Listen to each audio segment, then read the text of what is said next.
G'day guys, and welcome along to another episode. So today we just pulled into Francois Peron National Park, which is in Shark Bay, just a little bit north of Denham. And this could be a pretty interesting episode for a couple of reasons. So the first reason this could be really interesting is because I'm towing, and I've never really towed off-road before in soft sand, first time.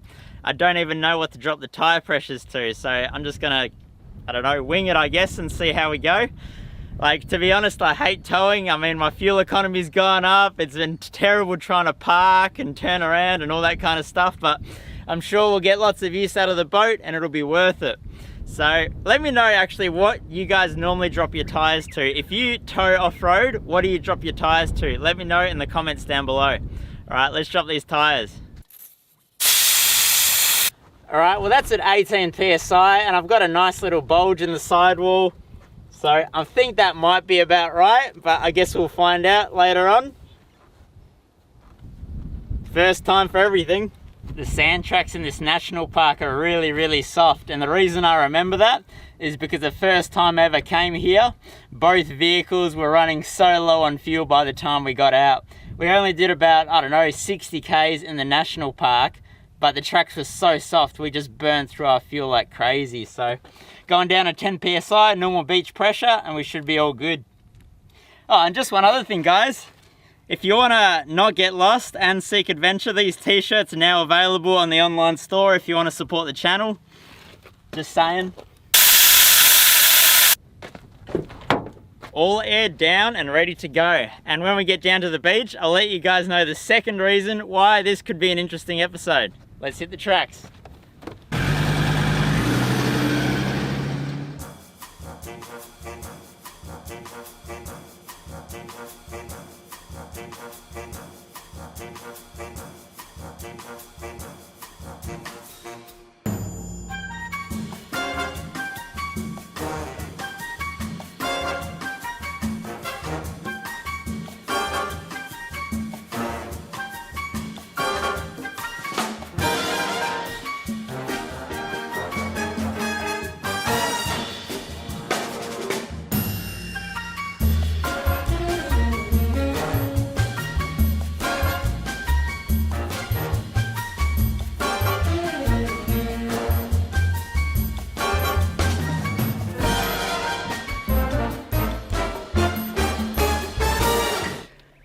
Oh man, that's absolutely perfect. There's almost no wind over this side of the Cape, so the water's really dead flat over here, which is awesome. And I tell you what, that sand track in here is the most boring sand track you will ever do, just red dirt that goes forever, but at least it gets you to a very nice looking beach. So what's the second thing that can make this episode interesting? Well, I've never actually launched the boat from the beach, and I tried to Google, beach launching for dummies. Apparently nobody's wrote a book about it. So I'm just going to give it a shot and see how we go. The rough plan is I'd love to get to the Cape over there, but I guess it just depends how rough the water is and everything. I don't know about this boating thing, I'm really new to it, but see how we go, eh? Let's do it. So if there's one thing I've learnt about boating, it's don't forget the bungs. Apparently it's a classic. All right, here we go. First ever beach launching. What could go wrong? The future is now, not backing down. 'Cause the future is now. I think that went well.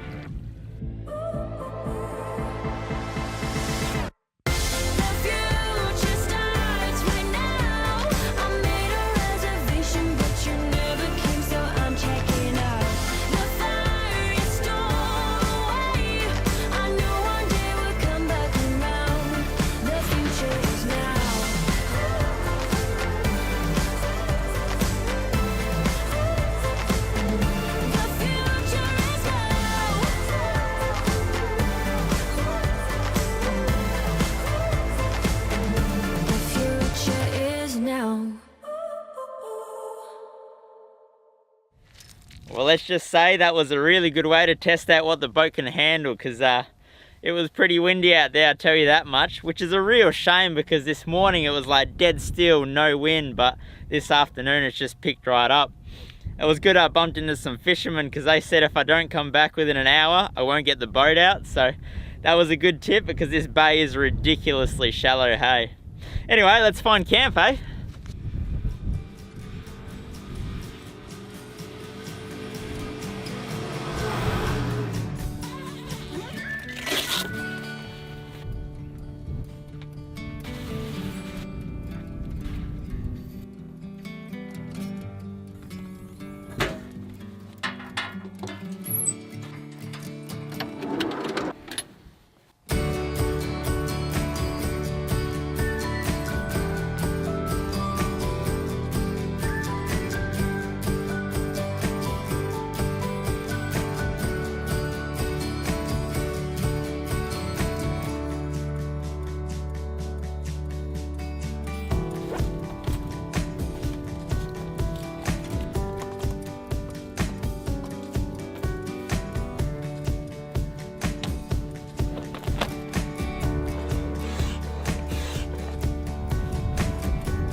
Bit of a funny story really. Originally when I was planning out my food for this trip, I thought I'd be on the road tonight, so I just grabbed some roadhouse food somewhere.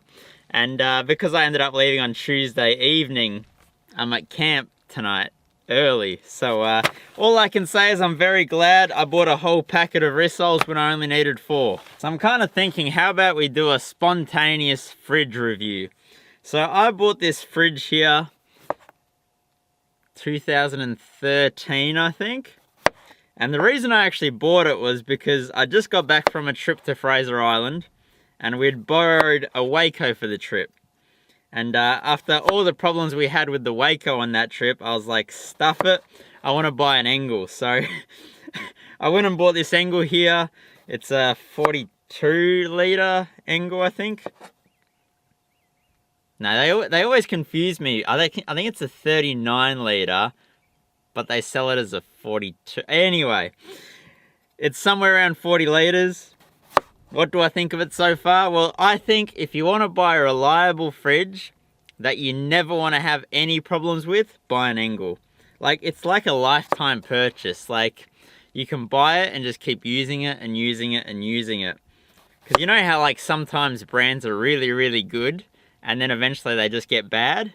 Well, Engels have been around for years and you can still pick up an old Engel that works perfectly fine because that's how good they are. And the new ones are just as good as the old ones, except they're more efficient than the old ones.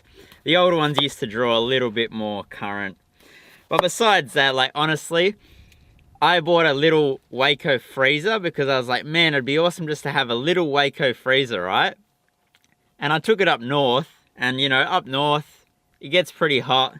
I think like most of the time during the day we had in between 36, 38, somewhere in between there. And I had it set on freeze. And honestly, that little freezer did not turn off. It turned on for about 8 o'clock and it didn't turn off until about 7 o'clock when it started cooling down. It was just insane. While these never had a problem with an Engel. And we ran an Engel as a freezer for about 3.5 weeks on the Want trip, the trip up to the Kimberley and Darwin, Kakadu, all that area. No drama with it in freezer. It cycled like normal. It wasn't on constantly. Just fantastic fridges, honestly. If you want to buy one fridge and do it right, just spend a little bit extra and buy yourself an Engel. And the other thing is they actually hold their resale value. So you buy any other fridge, you might get something for it. Engels, people still want $700 for them second hand. They really hold their value quite well. So if you're looking at buying your first fridge and you know that you're going to use it, like that's the thing, you got to know that you got to use it, because there's no point buying something really expensive if you only go camping once a year. If you're going to be someone who's going to use it a lot or wants to use it a lot, like the thoughts there, just buy an Engel. Anyway, that's my 2 cents about them. That was a very biased review because I really love my Engel, and yeah. I'll see you guys next time for a spontaneous review. See, I just proved it. Men can multitask.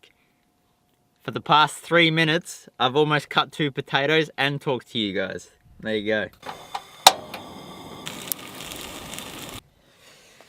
Well, there's my improvised kind of last minute, glad I had extra rissoles kind of dinner done. Let's eat. A 12-volt dishwasher. Why hasn't somebody come up with that yet? I mean, that could just totally make camping so much easier. Mind you, there's probably some people saying right now, why don't you just use disposables? Well, it's a massive waste really, much better for the environment just to wash all your stuff after you use it. Just saying, guys, just saying. So I'm gonna do the dishes, have a cup of tea and probably chill out before I hit the sack. But I'll see you guys tomorrow for another day of excitement. We're gonna go up to the Cape tomorrow and check out all the sea life. The sea life out here is crazy, so hopefully we'll see some cool stuff up there, manta rays, few sharks, all that kind of thing. Thanks for watching, guys, and stick around for tomorrow.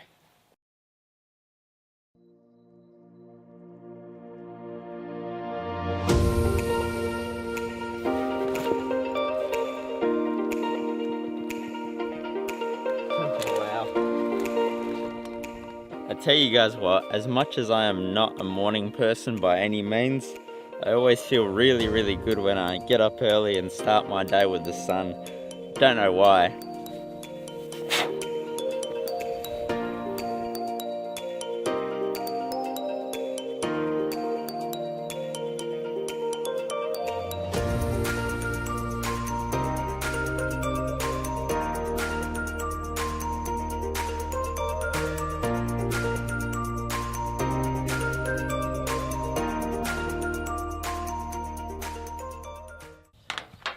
What an awesome sunrise to start the day, hey? You know it's gonna be a good day when there's an awesome sunrise like that. Just gonna cook up some bacon and eggs and then we'll hit the tracks.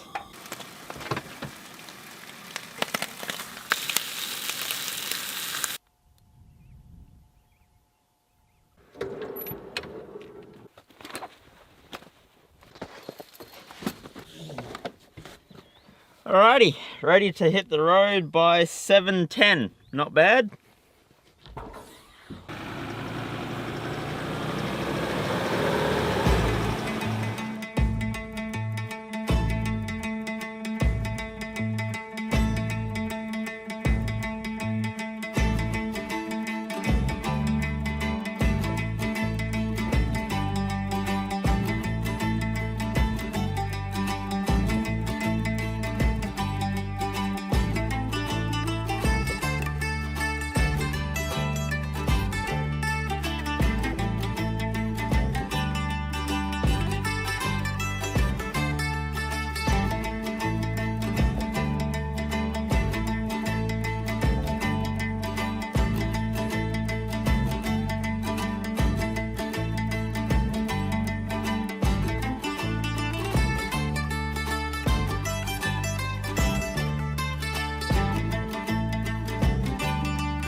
So I ended up ditching the boat probably about 15 kilometers back on the track, and I'm so glad that I did because the track just got worse and more corrugated. It's so nice not having it on the back of the car. Maybe I should just leave it there for good. But anyway, this is Skipjack Point in Francois Peron National Park. And if you want to see as much sea life as you can in one hit, this is the place to come. This water is just teeming with sea life, like seriously. There's a sign here that tells you the 7 sea creatures that you could see on an average day here. Dolphins, manta rays, turtles, shovel-nosed sharks. The list goes on. And of course sharks, because this is Shark Bay, right? But awesome place to come. Tide's a little bit low today, which doesn't really help, but still hopefully we can spot some stuff out there. I've already seen a couple of sharks. Otherwise, all we might see is that stack of birds over there. There's so many of them. There's another little reef shark out there. There's so many of them. If you've never seen a shark in your life, come to Shark Bay. You'll definitely see one. Besides that, we got to see a turtle, and I'm pretty sure it was a shovel-nosed ray. So that's 3 out of the 7 possibilities, which isn't too bad. But it looks like it's actually gonna rain. Tell you what, it's not the nicest day. It's windy, it's rainy. I tell you what, it's the perfect day to go to the hot tub. Actually started to get a bit of a sprinkle, and the clouds are pretty dark over on the horizon, so we could be in for some rain. Just heading to pick up the boat, so hopefully it's still there. Mind you, if it's not there, I won't complain. The fuel economy will be a lot better on the way home. Well, that's a shame, it's still there.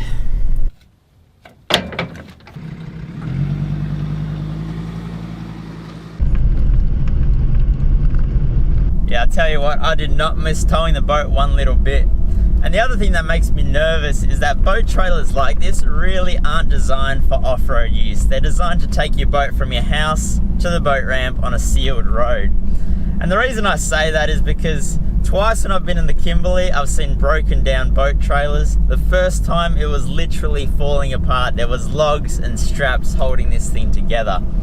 Like the tires that come out factory on them, they're just on-road tires, so likely to get a puncture. The suspension, it's not eye-to-eye suspension, it's usually a slip suspension. And then also they just don't have enough keel support for the actual boat itself. And also shock absorbers would be really good when you're doing corrugations. So they're just not really designed for it, which is why I'm thinking if I'm gonna keep this boat, I might have to either modify this trailer or look into getting an off-road trailer, I think. Because all the places that I want to take it are usually off-road.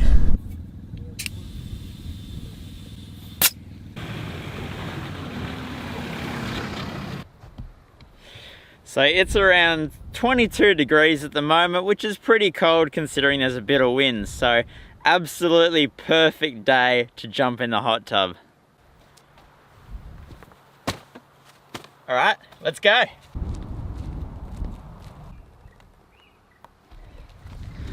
"40-degree water." Man, that sounds awesome to me right now. Oh yeah, that's nice. Well, I guess this is my shower for the day. This is the perfect place to be on a day like today.